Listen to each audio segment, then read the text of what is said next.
Hey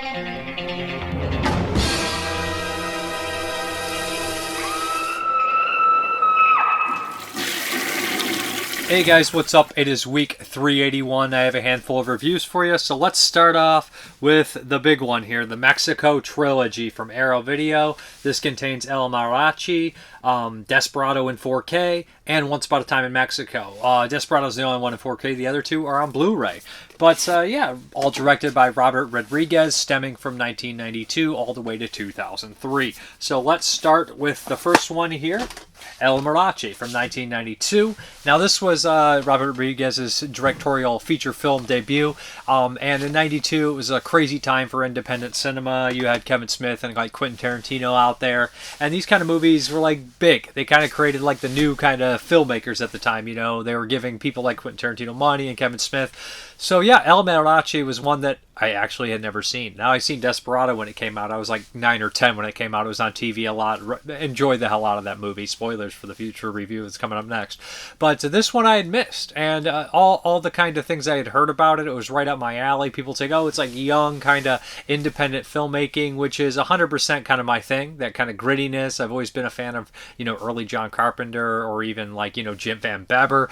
These kind of Sam Raimi. I love that kind of creative filmmaking. And Robert Rodriguez does share DNA with a lot of these guys. You know, he's kind of like Carpenter and Sam Raimi early stuff. And this one just felt a little bit more gritty than his future efforts. And Robert Rodriguez is a director I like. You know, I liked more of his early work. I love From Dusk Till Dawn. I even like The Faculty. I like the you know, Desperado. And I was curious to see his early work. You know, it's going to be a little rougher around the edges, and I kind of gravitate towards that a lot. I was always into independent cinema, you know, the Tempe stuff, and shot on videos when I was really young. So I really liked low budget kind of cinema, independent cinema. And putting this one in, I really enjoyed it. It's very the word they always use that I don't mean as an insult, but you know, it's very ambitious, and I love ambition in independent movies. I think that's a great compliment. You know, ambition can be, you know, in a good movie or a bad movie, but ambition is never a bad thing. And then some movies can be too ambitious, but there's always something to admire in that ambition. So basically, this film follows a kind of a drug dealer. He's doing his own kind of thing from prison. He's protected, though, in prison, believe it or not. And these guys come to assassinate him. He's actually talking on the phone to a kind of drug kingpin. It's kind of like white guy who is kind of running things, a bigger gangster than himself. And he says, are you sending someone to kill me? Because he doesn't want to pay him the money he owes him, which is a common thing, you know, in these crime films. Why pay this guy this money you owe him when you can just kill him for much cheaper? So these 3 armed gunmen come to the prison, but he gets the better on them. He kills them with his men, and he decides he's going to go on kind of a killing spree until he gets his money from this drug dealer, but this kind of kingpin. At the same time, there is, you know, El Mariachi, music, you know, guitar player kind of deal. And he's just kind of looking for jobs, drifting at the same time. Now, the thing is, this villain, not villain, but this criminal who this gang kingpin is after, carries a guitar case with guns in it. So, obviously, there's going to be a mix of identities here, which is really fun. And this guy ends up kind of getting like into this hotel where these bad guys are after him and all sorts of things like that. He starts this relationship with this woman who the drug kingpin knows and kind of provides money for. It's similar to Desperado in that aspect. There's a lot of DNA, almost kind of like, you know, how Sam Raimi made Evil Dead 1 and then he would go make Evil Dead 2. And you're like, Evil Dead 2 is kind of a half remake, half sequel to that. And it's very much in that kind of vein, right? So what happens is, of course, the bad guys are after the El Mariachi. It's a great foot chase. The action's really good, and especially on a budget. There's squibs galore in 1992. I love that the movie's made in Mexico. You know, you don't get to see too many gritty kind of action crime films in Mexico. It gives a really nice flavor to it. Usually the Mexican films that I have watched were made in Mexico, you know, or some Del Toro stuff. Well, he's Mexican. He makes a lot of his movies in Spain, though, in America now. But, you know, I'm trying to think, was Kronos actually in Mexico, or was that in Spain? I think it might have. It's hard to tell. But, you know, a lot of the cheaper ones, like, you know, the Cardonas made a lot of those movies in Mexico. Just like cheap kind of weird horror films or stuff like that. Or even like The Skeleton of Miss Morales, which is a different kind of movie altogether. A fantastic film, but nothing like El Mariachi. So seeing this, I thought it was really excellent and great. You could tell he definitely wears his influences on his sleeves. They're very Hong Kong. I was watching this and I was like, this is very much like, you know, a John Woo movie on a smaller budget, but I admire that. A lot of creative filmmaking. El Mariachi was pretty great, pretty entertaining stuff. Ends on a sad note. Does not star Antonio Banderas. It stars, not as a big actor. This is his first film. This guy does make an appearance in Desperado as well. I would really recommend this one. Excellent stuff. It's in Blu-ray. It sounds pretty good, looks pretty good. It is low budget, but and I love the special features on here because you get to hear Rodriguez talk about making this movie, how he made the movie, how he used certain shots, how he knew how he was going to edit. Right, 10-minute film school. He has these things on here. He knew how he was going to edit the movie. Right.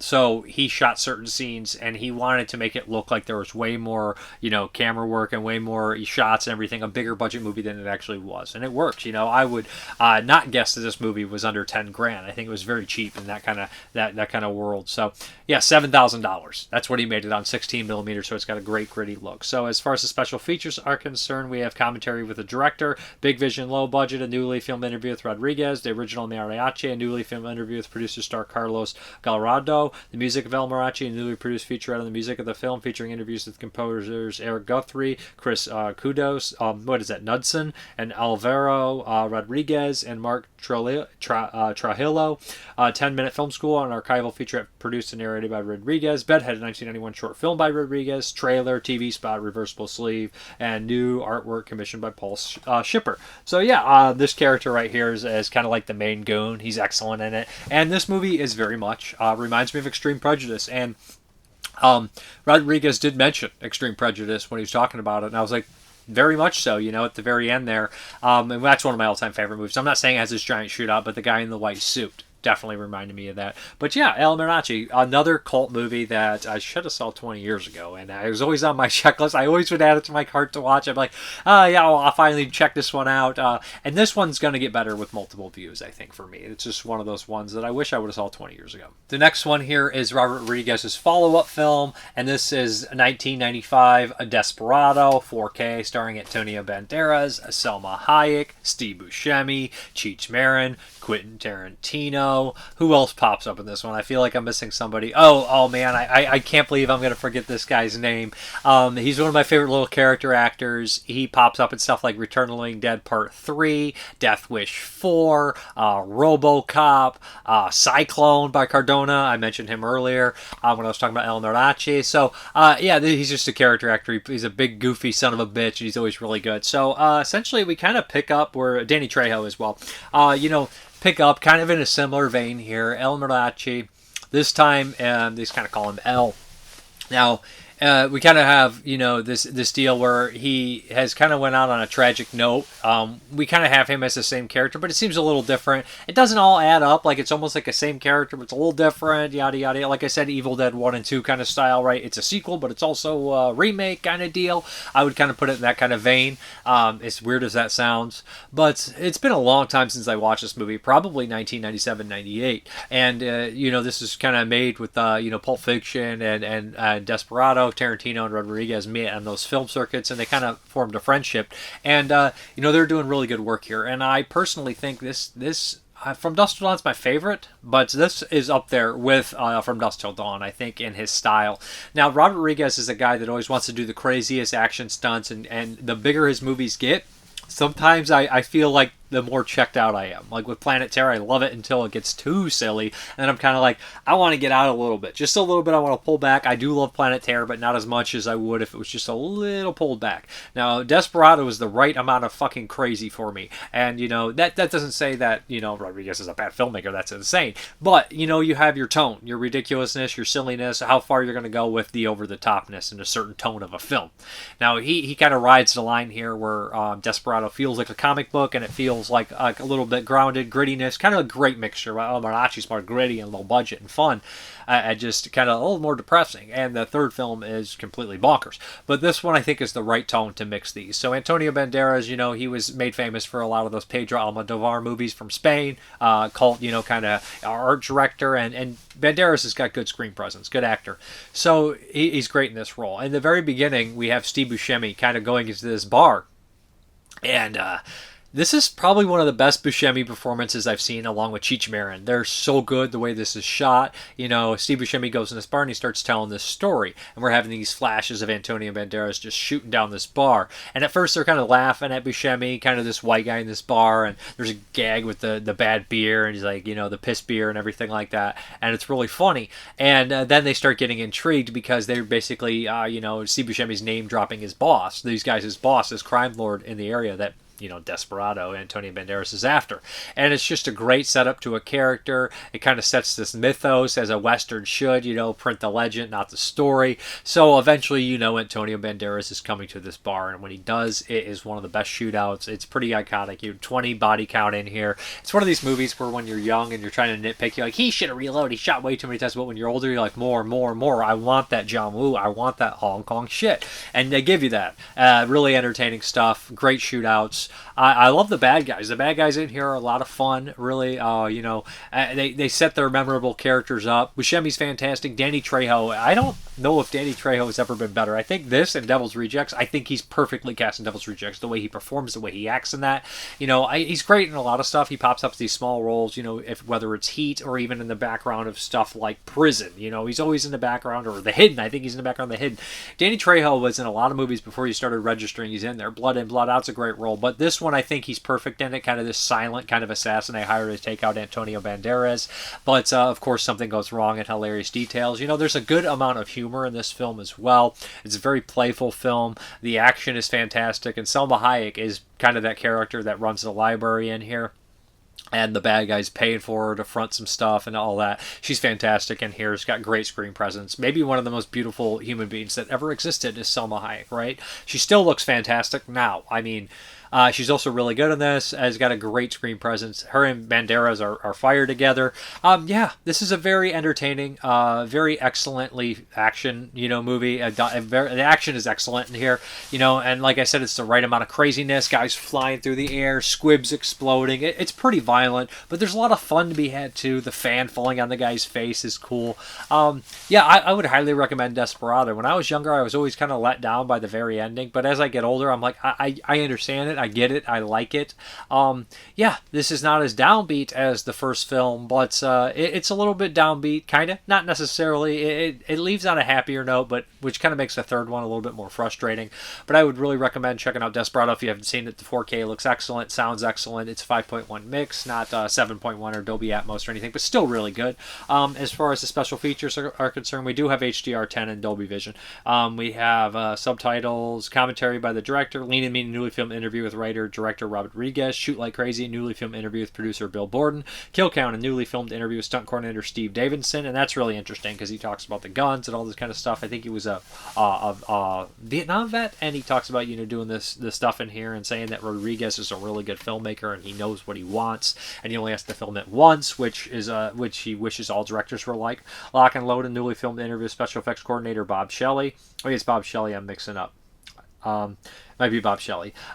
Game Changer, newly filmed appreciation by filmmaker Gareth Edwards, The Raid Redemption, and 10 More Minutes, Anatomy of a Shootout, an archive featurette narrated by Rodriguez, textless opening, Marina del Mi Corazon, theatrical trailer, reversible sleeve featuring original newly commissioned artwork by Paul Shipper. So yeah, excellent movie, looks great, sounds great. Desperado. Okay, the last in this bunch is Once Upon a Time in Mexico from 2003. Again, directed by Robert Rodriguez. Sorry, still having trouble with my tooth. Robert Rodriguez, of course, starring a lot of the similar faces from the previous film, playing different characters. We have, of course, Antonio Banderas, Selma Hayek. We have Mickey Rourke in here, Willem Dafoe, Danny Trejo, Cheech Marin. There's a couple other people's in here. I know that Ricky Iglesias is in here, which probably turned a lot of people off, especially in 2003. But He Could Be Your Hero, Baby, of course, was like his hit in like 2001. But yeah, that's the one that was known kind of here. So yeah, Once Upon a Time in Mexico. This one runs the longest. I forgot Johnny fucking Depp is in here as well. Now, I don't want to be upset or anybody or anything. You know, Johnny Depp was never really my guy. I'm saying that. He's never really, you know, my guy. I don't hate Johnny Depp. He's either hot and cold actor for me. I don't love Johnny Depp either. But, you know, he's okay in this.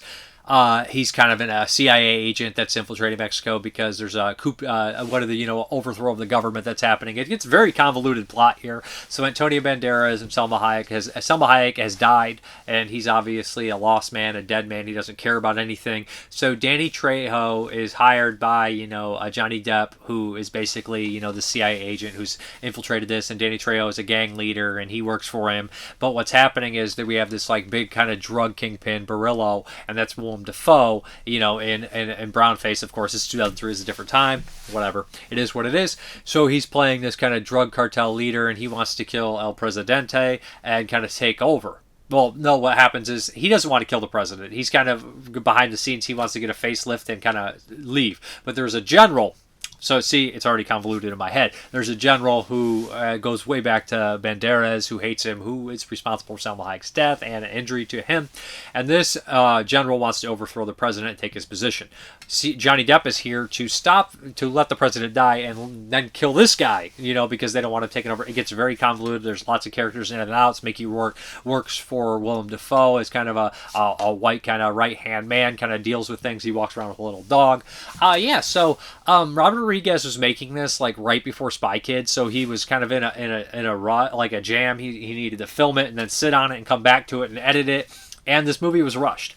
The script kind of seemed rushed, from my understanding, and a lot of it seemed rushed. Saying that, I do feel it does seem rushed. It doesn't have like the same like flow as the first two films. I think that the story is very simple in the second film, and I like that. It's a very simple story, a very small group of bad guys that want to kill this guy and whatnot. And I think that just works in action films. When action films get too big, when the stakes are too high, when everybody's involved, they can become like an epic, and they can work really well and be a masterpiece. But at the same time, they can get way out of hand and get convoluted, and they can lose the audience, especially when you have a comic book style tone where it's over the top and ridiculousness all the time, with the mixture of CGI and practical effects. Robert Rodriguez uses a lot of practical effects, and they're pretty fantastic. I love the stunts. You got to respect him for doing stunts in 2003 that are practical, and a lot of the squibs and stuff like that. Some of the digital effects didn't age very well. They look kind of poor. One thing I will say is you think about stuff like what's called Once Upon a Time in Mexico, so you're going to think Once Upon a Time in the West, Once Upon a Time in America by Sergio Leone.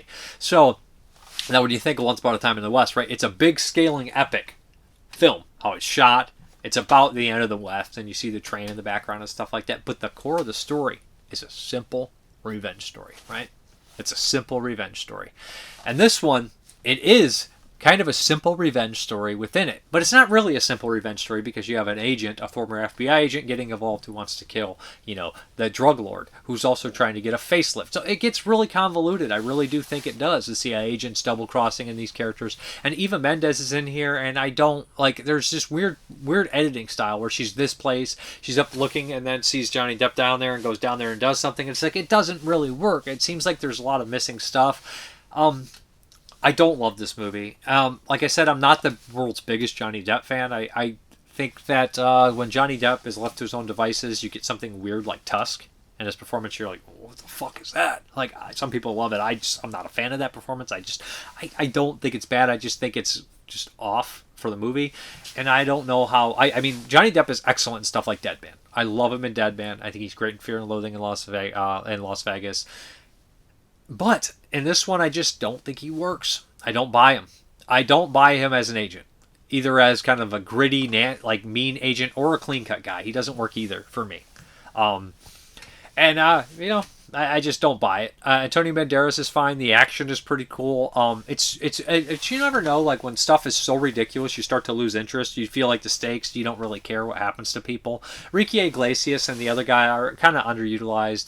They take the guitar. And the second movie, you have the guitar with the double machine guns and the rocket launcher, which is a lot of fun, where they're blowing up the armored car, which I like. Nice little touches there. This one, they even go even further with the flamethrowers. In the very beginning, I thought it was very clever how they used the bar and everything like that in the flashback. I thought that was, again, a great scene where they say print the legend, not the story. Overall, Once Upon a Time in Mexico is the weakest of the three. But that's, again, just in terms of filmmaking a movie. These stories work better on a budget. They work better in confined area, when the director's confined. When it seems like he has everything at his fingertips except time. that's when the movie suffers. Willem Dafoe's a great actor. He's in this weird kind of plastic surgery face. Reminds me of kind of like a classic, Eyes Without a Face or Invisible Man kind of style thing. But I don't know if it's his best performance. It's certainly not his best performance. He's never horrible, but it's not a great performance for Willem Dafoe. He doesn't have much to do. He's not horrible, like I said. Just the movie overall is not my favorite. It looks really good. It sounds good. It's kind of an epic, but it really falls short for me. And it's kind of a letdown considering the other two films were just so much better. And it's also the time it's made. It's not my favorite time of American films to be made, although it's probably a Mexican co-production. I doubt it, though.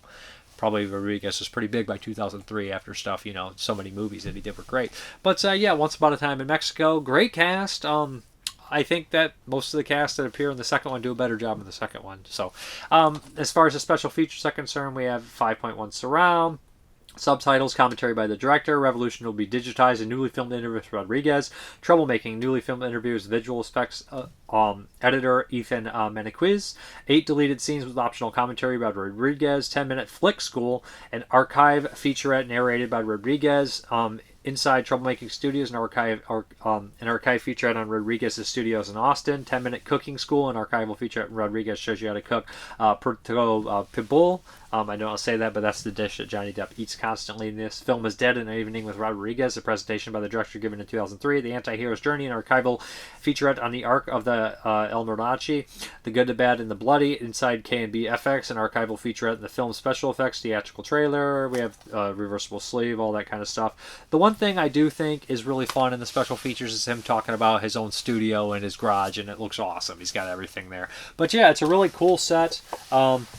But, I would recommend picking it up just to have them all in one area. But, I'm not the biggest fan of the third film, but it was interesting rewatching it. I did see it when it came out, and I remember feeling very similar to it as I do now. But Desperado is an absolute classic. El Mariachi is very fun as well, so check it out.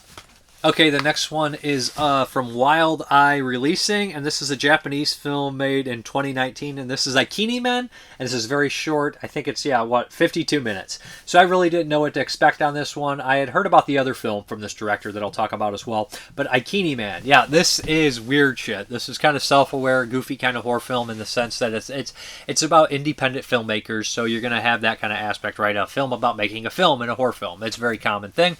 So what we have here is a group of, I think, 3 or 4 kind of filmmakers going into the woods. They're young. They're in a kind of film program and probably high school, college area.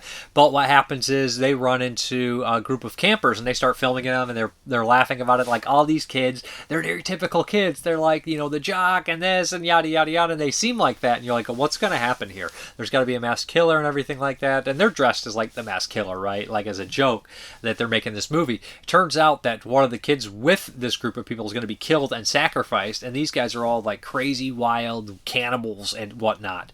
But what happens is one of their actresses that they brought actually sees something that they're not supposed to, like on accident, because they actually fight one of the people and end up getting the better hand after the group of cannibals realizes that they're out there and starts trying to kill them. That's where like the biggest moment of comedy probably comes in, where like they kill one of the bad people and they come across them and they spy them, and it's just like a really awkward funny scene that looks like somebody's going to be sleeping with a dead body. You're like, oh no. But it's one of these movies that turns everything on its head, where now we have these filmmakers fighting this group of cannibals for survival. It's really fun. It's really goofy. It's fast-paced. It's entertaining. And I like the idea of a group of filmmakers kind of fighting back to kill these bad cannibals. It has its bloody moments, gore, and everything that works decently. It's not like amazing special effects, but it works. And it's silly, and it's fun, and it's cute. And I like this one. I enjoyed it. I don't have too much to say about it. I would recommend it, especially. It was kind of a pleasant surprise, right? Like, I was like, okay, you never know what you're going to get with these like independent like Japanese movies. Wild Eye releases a lot of stuff, local, independent, no budget stuff, and they'll get some overseas low budget stuff, so it's a mixture of stuff. And this one I actually really enjoyed. I would recommend this one. I think people will enjoy it. It's a goofy little funny self-aware horror film about a group of wannabe filmmakers against a group of wannabe cannibals, I guess you'd say. Ikenie Man, which I think means intestines man. Okay, the next one here is Harawata Man. And this is the same director, kind of a follow-up to Ikenie Man. There's definitely a reference to Ikenie Man in this. So yeah, this one here, Harawata Man. Harawata Man. So made in 2019 as well, a little bit shorter, about 46 minutes. So this time we have some of the same filmmakers, I think, going to this kind of warehouse to film a slasher film. And the killer in this one looks a lot like Ikenie Man. And we have this story here where, like, the girl, this young girl who they're making the killer in it, is kind of like likes the director, has feelings for the director, and a new girl comes in, and she's just an expert on film. She's a whiz. She starts kind of taking over a little bit, and the director has to sit out because he got an upset stomach. So they go to this big industrial warehouse to film. They think it's abandoned, and what happens is there's another film crew there filming. And it reminded me a bit of Man Bites Dog, a scene where they run into it and they're filming on video, the other film crew. That's a great movie. It's a great scene in that movie. Really fucked up movie, but that scene is hilarious. So what happens is they think that they're just a film crew, and the film crew's like, "Oh, you guys are here to help us?" The PAs and they say yes. A couple of them say yes, and what they think they're in a porno film, helping with a porno film, but it turns out to be a snuff film. So what happens is the group of filmmakers who have been you get the idea that they've been together for a long time, end up having to fight this snuff film crew, which is absolute blast. It's really fun. They come together. You like all the characters. They're zany. They're goofy. They have like affinity for each other,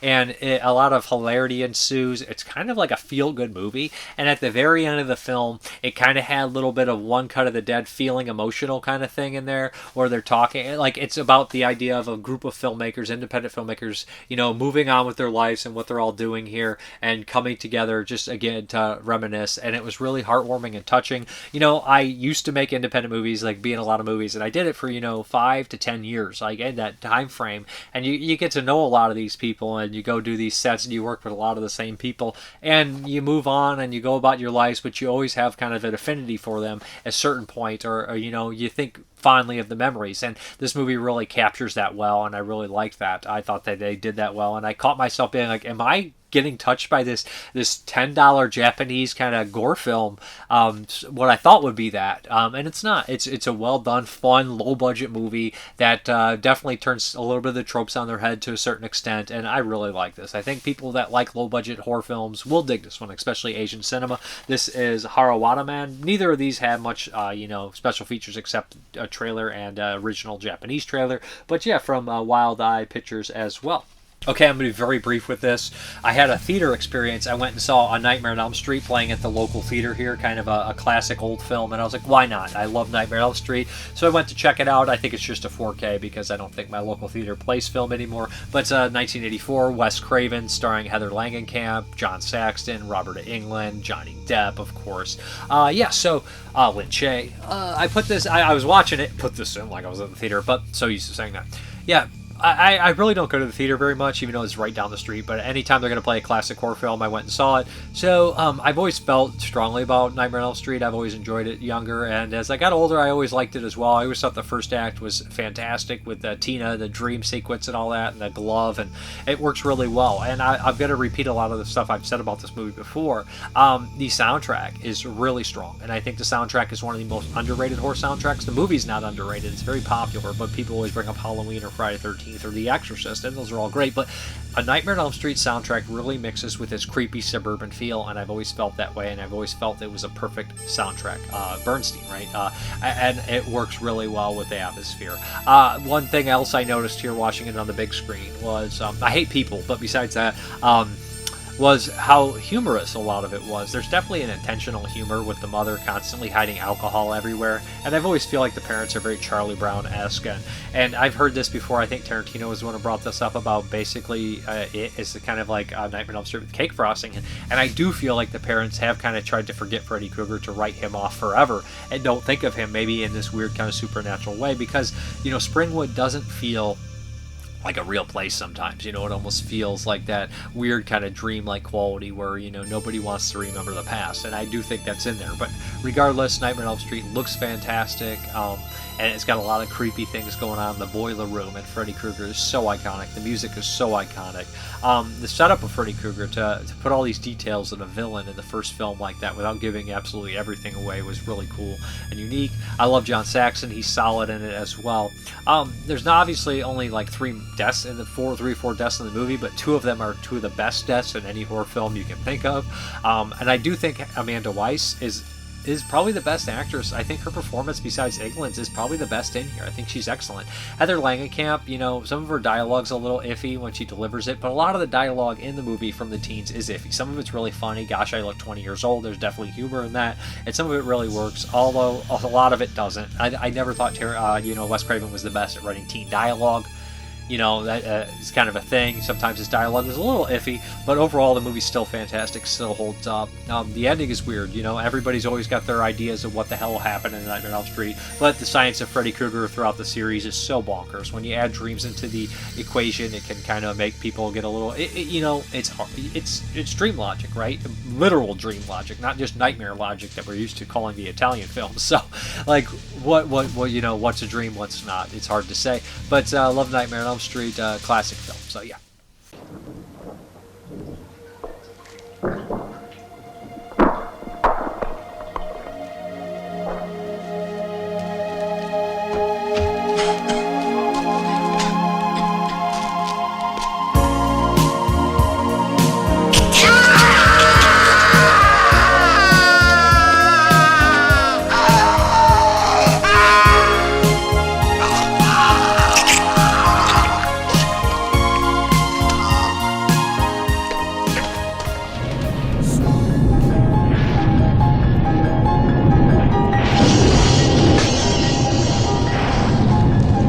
I know I'm human.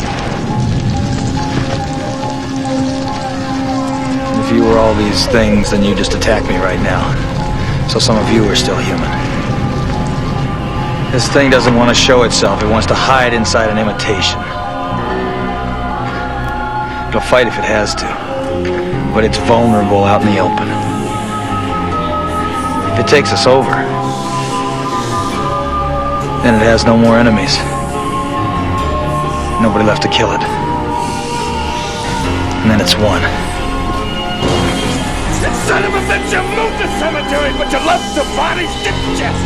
You son of a bitch, you left the bodies and you only moved the headstones! You only moved the headstones! Why? Why? For a girl like you to come into my life, I've been waiting for a girl like you, the love that will survive. I've been waiting, someone new to make me feel alive. Yeah, waiting for a girl like you to come into my life. You bitch! You call me a bitch!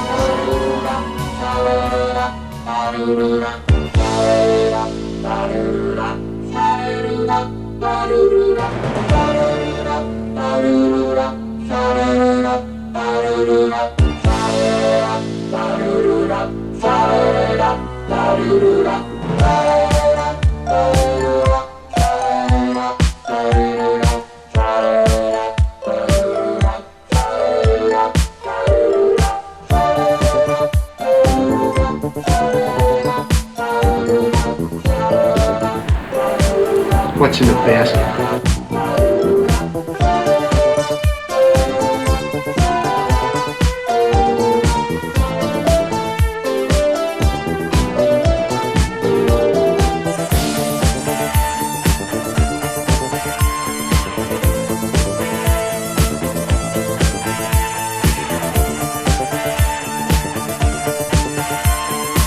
Open season! How do we know she is alive?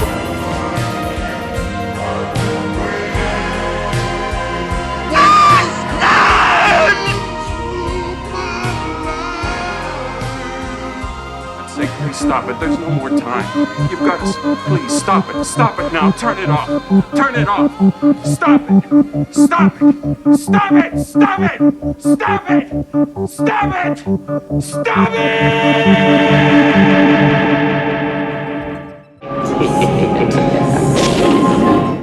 All right, let's start with Girls' Night Out. I've covered this on here before. Yeah, kind of a classic slasher from 1982. Shriek Show had the Blu-ray. It was under the Guilty Pleasures line.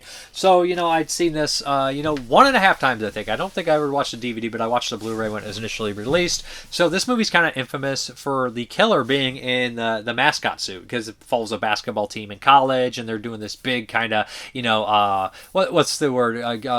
Chase, what is it where you look, scavenger hunt. They're doing a scavenger hunt. They do one every year where there's clues. The radio guy does it, but at the same time somebody's in a mascot suit with these claws, these homemade claws, predates Nightmare on Elm Street, slashing up the kids. So, we have a couple of these characters established as, broken up relationships, a lot of red herrings. We have possibly an escaped mental patient. We really don't know. It's kind of another red herring in here.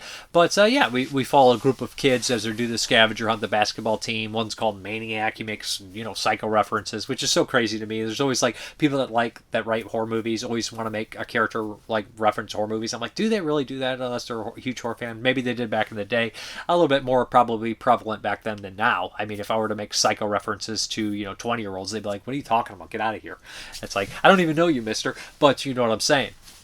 The scavenger hunt, people start to get picked off. Also, Hal Holbrook is in here with his son, David Holbrook. David Holbrook is also a huge red herring in the film. He's like that kind of outcast, and his girlfriend broke up with him. There's a couple, slasher alumni in here as well. We have, the poor girl from Friday the 13th Part 2, who, gets killed by spraying her panties. I love her in Friday the 13th 2. She's good in this as well. And then we also have the poor girl who sleeps with Glazer in The Burning, who grabs the hedge clippers and fights them off unsuccessfully. They're both in here, and it took me back to recognize them. I was like, oh, very cool to see them in here. The year previous, they were in slashers and both got killed. This one, they're going about the scavenger hunt, and the killer starts picking them off pretty brutally. The gore is decent. It's not amazing, but it works pretty well. The reveal at the end is pretty crazy. I enjoy it because this is one you will remember the ending. If you watch this one a couple times, the killer is so memorable. The ending is kind of bonkers and weird, and just overall this is a solid, entertaining slasher movie. A little bit on the low budget side, but I dig that. Girls' Night Out, great title as well, great little back here on there. As far as the special features are concerned, we have brand new 2K restoration. We also have audio commentary of genre film critic author Justin Kurzweil and film historian author Amanda Reyes. The commentary is very good. Staying Alive, a brand new video interview with actress Julia Montgomery, who I believe is in Revenge of the Nerds. Savage Mauling, a brand new video interview with actress Laura Summer. Alone in the Dark, brand new video interview with actress Lewis Robbins. It Was a Party, a brand new video interview with actor Paul Christie. Love and Death, a brand new video interview with actress Lauren Mary Taylor and John Dixrishin. Archival video interview with actress Julia Montgomery. The Scaremaker, alternate title card, the original trailers, reversible sleeve, original and newly commissioned artwork by Justin Osborne. So a fun slasher movie, maybe one that people slept on for a little too long, but this nice Blu-ray that came out a couple years ago should get people to wake up to it. Okay, the next one here is from my main man, Lucio Fulci, 1982, The Manhattan Baby, or just Manhattan Baby, which is so funny. I knew about this movie for years. I had watched it before, and it's been a long time. It's been almost 19 years since I watched Manhattan Baby, 1982 Fulci movie. What am I doing, right? Right at the tail end of what many consider his heyday, 79 Zombie, and then we got City of the Living Dead, Contraband, then we have House by the Cemetery, The Beyond, The Black Cat, New York Ripper, and The Manhattan Baby. This has music by Fabio Frizzi. It has Christopher Connelly in it isn't he in Raiders of Atlantis, the Ruggiero Deodato movie? I believe he is. And it has a lot of other familiar faces that people will recognize. Carlo Del Mayo, who's a Fulci regular. There's some other Fulci regulars in here. And it's got Fabio Frizzi music. And the music is excellent. Very, very reminiscent of The Beyond. More so than his other scores too. I mean, he's an excellent composer, one of the best. So it's very much in that same vein as The Beyond. So Fulci does Egyptian horror, and Egyptian horror has had a long line. And I'm just going to go with the 80s, right? Because I've been going through the 80s, and before we have the Universal, we have The Hammer, we have Paul Naschy's The Mummy. In the 80s, we have The Awakening, we have The Curse of King Tut's Tomb in 1980. 81, we have National Mummy and Dawn of the Mummy. So mummies really are people always think there's not many mummy or Egyptian movies, but there is. And this year we also have Time Walker. We have the next one I'm going to talk about, Secret of the Mummy, by Ivan Cardoso from Brazil. So, mummies or Egyptian horror is a thing. This doesn't really have mummies in it. It's not a mummy movie per se, but it's definitely heavily influenced by Egypt, which really kind of fits with, Fulci's kind of filmmaking, right? You have the Seven Doors of Death, Beyond, and City of the Land Dead, where that gate of hell is open and all crazy shit happens. This one has the Egyptian bend. It's not as gory as people remember. It's in line with kind of like The Black Cat and Beyond, but not as gory or as successful as either of those two movies. Fabio Frissi's score, again, is excellent. Dardano Sacchetti wrote it, so we have that guy who wrote so many of the Fulci movies. It's produced by the guy who did a lot of Fulci's productions, De Angelis. So, it's in that heyday. But when I first saw this movie, I was very let down. I don't know what I was expecting, and I've come around to this time liking this movie. It looks really good. It's a well shot, well directed movie. The characters aren't as memorable, and it does have Bob from House by the Cemetery as well. Not as poorly dubbed, of course. So the plot is Christopher Connolly is an archaeologist or Egyptian archaeologist. I don't never know the proper term for all these things. And he's exploring a tomb, and him and a friend of his, the friend dies violently after he kills a snake, which is the only animal death in any Fulci movie I can remember, which kind of hits on his track record a little bad, unfortunately. I don't know if any of the older films do it. So there's a kind of a snake kind of thing in here, and a scorpion thing. We don't have tarantulas, but we have flying evil, taxidermied birds. We have scorpions, and we have fucking snakes. King cobras, they look like some sort of cobra. But so they go into this tomb. The guy dies, and Christopher Connolly is blinded by weird laser beams. So he gets out, and he's completely blinded. At the same time, his wife and his daughter are in Egypt as well, kind of going around the city, and this blind woman who looks like she has the beyond eyes, right? That she saw some evil shit, so she's got that blind eyes, gives the daughter some sort of weird emblem. So we fast forward, they're back in New York. Christopher Connolly's going to be blind for a year, according to the doctor, and strange stuff starts happening right away to Bob, who is the kid who stayed back, and the daughter. They definitely seem to be kind of possessed by this emblem, or there's a weird bond between them and Egypt, where they have this tomb and everything like that. There's parts when people disappear, and a big pile of sand appears where they're at, because there's definitely like a correlation. They talk about visiting this place in their dreams and everything like that. And there's something obviously taking them over, some ancient evil. They try to get help from several kind of doctors and people that are into this stuff. One of them is a character actor that I've seen in a lot of Italian films. Some people are murdered, of course, because of it. There's a body found in a wall, which is very reminiscent of The Psychic, or even Shocked by Mario Bava, but I'm trying to keep it more Fulci-esque, right? We have that body in the wall, but again, the babysitter suffers, or the housekeeper, like House by the Cemetery. It has all these like Fulci-isms and stuff like that. A lot of eye shots. It's obsessed with the eyes. Christopher Connolly's okay in it. He's funny because there's one point where he gets hit with the laser beams again in the eye, and he's like, ah! And it's like he falls on the ground, and I don't know why I just started laughing, just the way it was done again, or getting hit in the same area of injury, just it causes some humor in here. But yeah, and it's funny, I was listening to special features, Stephen Throw was like, it's obviously, the name Manhattan Baby, Rosemary's Baby, kind of has that idea. And I was like, why did I never think of that? Why am I so stupid that I never thought Rosemary's Baby, Manhattan Baby? Because it's definitely that. And the opening has the Egyptian flair of, Exorcist. Sometimes I love Fulci so much, it's very hard for me to see the movies that he's kind of taking from, because I felt like, I was so close to them at such a young age, a lot of them, that I'm like, I never look at, movies where Fulci's kind of has some influence by, or Sacchetti or anything like that, right? But it's there, for sure, it's there. Overall, it has some good imagery. It's a decent film. It jumps back. It has a good, Italian, New York style, jumping back and forth between Egypt. It's got some decent deaths in here. It's in the lines as, like, gore terms, as like The Black Cat. It's not going to be some puke fest like City of the Living Dead or anything like that. But overall, Manhattan Baby is better than people give credit to. I enjoyed it this time around. As far as the features are concerned, Fulci and I interviewed the composer Fabio Frizzi, an hour-long career overview with soundtrack collaborations of Fabio Frizzi and Lucio Fulci. This is fucking excellent, because Fabio Frizzi talks about meeting him as a young man and becoming friends and coming back and doing Cat in the Brain in 1990, and all the falling out and arguments, like, not a falling out, but just they kind of separated. But they play a lot of the music live, and you get to see how they do, like, him and his rock band and everything. And Fabio Frizzi is a fucking cool guy. Great special feature. For the Birds interview with star Cosimo Cineri, and he plays the kind of like the guy who knows what's going on, and he had a lot of good things to say about Fulci. He really liked him. A lot of people say Fulci was very funny. 25 Years with Fulci, interview with makeup artist Maurizio Trani, who, along with Giannato De Rossi, did a lot of the effects. Trani did more. So he's talking about all the effects and his relationship with Fulci and being with him at a young age, arguing with him on the set of Don't Torture a Duckling, all that. Beyond the Living Dead, interview with co-writer Dardano Sacchetti. And Sacchetti, I don't think he has as nice an opinion of Fulci, but, his writer who wrote all these movies and everything like that. We'll talk about his misogyny and that stuff in there as well. Stephen Thrower on Manhattan Baby, interview with author of Beyond Terror, the films of Lucio Fulci. That's great. Stephen Thrower always adds a lot of information in a very short period of time, 13 minutes. Manhattan Baby Suit, live studio performance by Fabio Frizzi. Excellent 13, kind of 9-minute thing where he does the music and you see all the people, instrumentals and the vocals. Great stuff. Bonus CD. And we also have a booklet featuring new writing by author Troy Howarth. Gotta love that. So, yeah.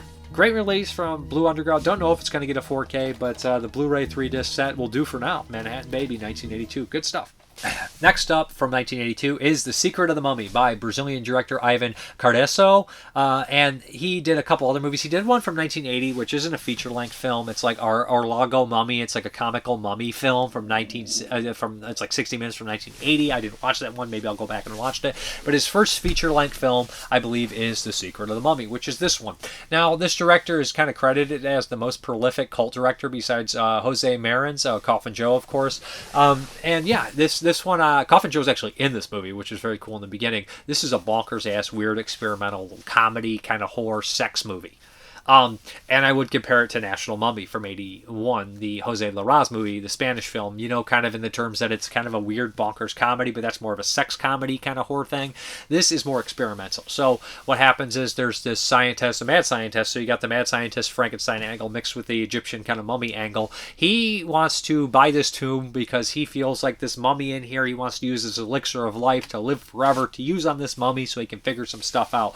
What happens is he gives this mummy the elixir of life, and the mummy goes about grabbing naked women and bringing them back, and they're all kind of like caged in this area. I don't know if he's performing experiments on them, but they're going completely bonkers and nuts. One's turning into like a werewolf or a crazy hairy woman, and it's really weird, really bizarre, really silly. There's lots of stalking mummy footage of him walking in the woods kind of grabbing naked women. Yeah, it is weird. I don't know exactly how to explain this thing, but it's kind of a mad scientist, like weird mummy kind of movie. It's not like, but sometimes you think like Mexican or Spanish or anything like that, or Coffin Joe movies. It doesn't feel like any of the Coffin Joe movies. Doesn't feel like it's weird. It's like National Mummy meets a Santo movie in a certain way, but just more sleazy. Like I said, the Brazilian movies were not afraid to show nudity. They definitely pack in as much nudity as I could think. I don't think I've ever seen any of the Brazilian horrors that kind of were light on the sex or nudity. It's in there. This one is fun and goofy and strange and enjoyable, but to tell me how to break this down, I really couldn't. I'm looking forward to his other films. I know he has a vampire one that's in the mid-80s. I'll definitely watch that. I think all his movies are all available on YouTube, but The Secret of the Mummy, if you're looking for a weird, experimental, mad scientist mummy movie with a lot of nudity from Brazil, then this might be the only one for you. It goes back between black and white and color. It's strange and weird. And at first I was like, are the flashbacks in black and color? And no, it's not that. It's just fucking doing whatever the fuck it wants. All right, next up is the Patreon pick, another one from Tyler Tadeo, and this is 74, and this is one that I have never actually seen, directed by Joseph Sargent, and this has been on my watch list for 20 years again. This is The Taking of Pelham 1, 2, 3, of course starring Walter Matthau, Robert Shaw, Martin Balsam, Hector Lozadano, and, why can't I remember the last guy's name? Earl Hyman, who is in, of course, Home Improvement is the most famous one, but he's a good actor as well. Also has Kenneth McMillan in here and some other familiar faces that you'll recognize doing kind of small roles. The guy from Maniac Cop 3 and Shrunken Heads is in here as a police officer chief. So here we go. Walter Matthau is basically, he is a train cop. There's these train cops that make sure the train runs smooth and everything like that. I don't remember, they have a proper term for it. Robert Shaw, Hector Lozadano, Martin Balsam, and Earl Hyman are basically robbing. They're taking over this train, and they want $1 million, I think, or some. I can't remember the amount, but it's a lot for 1974. They basically are taking over this train for $1 million. They're all dressed very similar with glasses and an overcoat and everything like that. And they're all different walks of life. They call each other gray, brown, green. I think it's gray, green, brown, and what's the last one here? Gray, green, brown, and I can't remember the last one, but they all go by colors. Brown, gray, green. It's going to drive me crazy what the other one is, but they all go by colors, so it's not to not give away your name, which Tarantino lifted. Everybody's dressed the same. Everybody goes by colors. He took that for Reservoir Dogs, which is a great idea. So essentially, Walter Matthau's introduced as this cop. He's very funny. He's got that demeanor. He's very not fast talking, clever, witty. The dialogue in here is fucking excellently witty. Everybody in here is on the top of their game. Martin Balsam is a fucking. All these actors, do I really need to mention like Hector Lozadano and stuff like American Gigolo and Leviathan and a million other movies, and Walter Matthau for The Odd Couple and Charlie Varick and Robert Shaw for fucking Jaws and Black Sunday, and Earl Hyman is an actor I know from Home Improvement, and I know he's in a bunch of other stuff as well. Martin Balsam's in a million movies, from Two Evil Eyes to 12 Angry Men. Just a slew of stuff. Just an excellent psycho. But yeah, this is a lot of character actors, a lot of, jumping back between these characters and trying to figure out, and all these people working as fast as they can. A lot of it feels like it's in real time. So essentially these four guys take over this train with a bunch of people in there. They disconnect it and everything like that. It's very fun watching the workings, how they're doing everything and how it's going to work out and how everything is overly planned. So these guys have something up their sleeves, but you don't know how they're going to successfully do it. And Walter Matthau on the phone constantly arguing and trying to get things done and everything like that, and arguing, talking to all these police officers and things like that. It's just a really entertaining film and a great crime film. Very suspenseful, but at the same time, very humorous. The characters are very funny. The dialogue is very funny, and it's very New York. At one point, a guy goes down to the train because he runs this kind of train. And he's like, "Why isn't my train on station?" He's like, "Get the fuck back, or I'll shoot you." And he doesn't listen, of course, because it's that badass New Yorker. He's not going to listen to anybody. I've always liked Hector Lozadano. Always thought he was very good in everything I saw him in, but I never got to see him in a performance where I was like, he's the best in here. And I know Walter Matthau is fucking excellent in here as well, but man, Hector Lozadano steals the fucking show. He's kind of like the brute of the bunch. He's loud, he doesn't take orders, he doesn't listen, and he's just the scariest. And he doesn't overdo it. And he mentions that in the special features. My stomach's rumbling. I'm hungry, guys. He mentions that in the features, not to overdo it, not to be ridiculous about it. He's like, let the dialogue and the character play itself out. It'll come across. And he was 100% right, not to come in here and be like, forget about it. He doesn't. He plays it subtle, and it works perfectly. Robert Shaw has that cold assassin thing down. After watching this in Black Sunday, he just has it, down. He's cold and distant and just matter of fact and everything like that. Martin Balsam is just fucking excellent. I think he's just a great actor. I've never seen him do a bad job. And he's in Death Wish 3 as well. A lot of mentioned Death Wish 3 and 4 this time. I'm a fan of those movies, if you haven't noticed.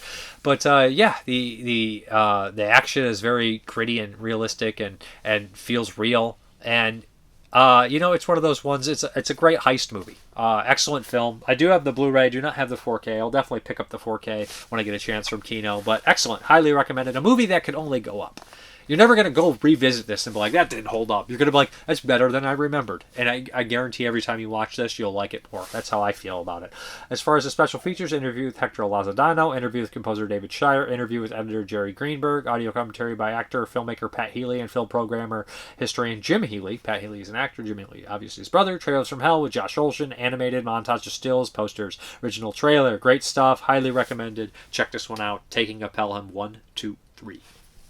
Alright guys, now I recorded this a little early, so if you're like, hey, my question wasn't answered, and you really wanted me to read it out loud or talk about it, just post it next week and I'll read it then. Ed Rooney, 1967. Yep, you're right. Peter Yates indeed directed Murphy's War with Peter O'Toole. That's the one with the German U-boat. Another great film of his is Robbery, 67. About the Great Royal Mail train robbery. It starts off with a superb car chase around London. Steve McQueen saw this and offered him the job of directing Bullet 1 year later. Nice Blu-ray by Kino Lorber. Yeah, it has Stanley Baker in it, right? Hudson 3838. Hey Dave, the number of movies you watch, I am not surprised you couldn't remember the name of Murphy's War. Just check Peter Yates' film history and Internet Movie Database. Watched a few trailers for Robbery with Stanley Baker, Innocent Man with Tom Selleck. I've seen that as well, Tom Selleck one. The House on Carroll Street with Kelly Ann McGillis. I also think Jeff Daniels is in that, isn't he? Suspect with Cher, Ellie with John Malkovich, The Dresser with Albert Finney, Eyewitness with William Hurt, and many more. Peter Yates has done it all. In fact, he was a professional racing driver and team manager before he was a director. He died 2011, heart failure. He was 81 years old. Sounds like he had a great life. Nick Moore from Belgium. I'm pretty sure you'll enjoy the Pete Walker horror movie box set. I definitely did. I'm even thinking of acquiring his sex comedy box set. I want his whole body of work, even House of Long Shadows. Rewatched Plankface recently. I forgot how creepy your character Rex was. The commentary is hilarious, though. According to Scott Schirmer, nobody takes a knife up the ass like Dave Parker. You got a prize for that, right? No, just a sore neck. Did you see House of Long Shadows? If so, I heard it's a bit cringe. Is that true? I find it darkly funny that the guys from Cannon Group wanted Boris Karloff for lead roles, not realizing the man had been dead for almost 15 years. It's not that bad. The lead actor in the movie isn't fantastic, but you got John Carradine, Peter Cushing, Christopher Lee, and Vincent Price together in a movie, having dialogue. How bad can it be, right? I like it. Questions. Did you... when you were still acting, did you prefer to work on set or on a location? It depends. It's cool going different places, but it also sucks driving, and it sucks not sleeping at home. Some horror movies that were considered taboo once are seen as mild now. Do you think that this will happen to cannibal movies too? Those films still creep me out. Sometimes I think we're going the opposite way. I think that any animal deaths in movies will not. Some people that are watching this Extreme Puff, it doesn't bother them as much, but new viewers will see the animal death and they'll immediately be like, fuck this. Okay, and then beware Plankface when you're jogging through the woods at dusk. Until next time. Angela150, I'm happy you're here with another review. Thank you. Zami Adams, 2020 Texas Gladiators is absolutely brilliant, right up there with Endgame. I probably would think it's up there with Endgame if I gave it a rewatch. Enjoy both. Alright guys, thank you very much for watching, and as always, have a good one.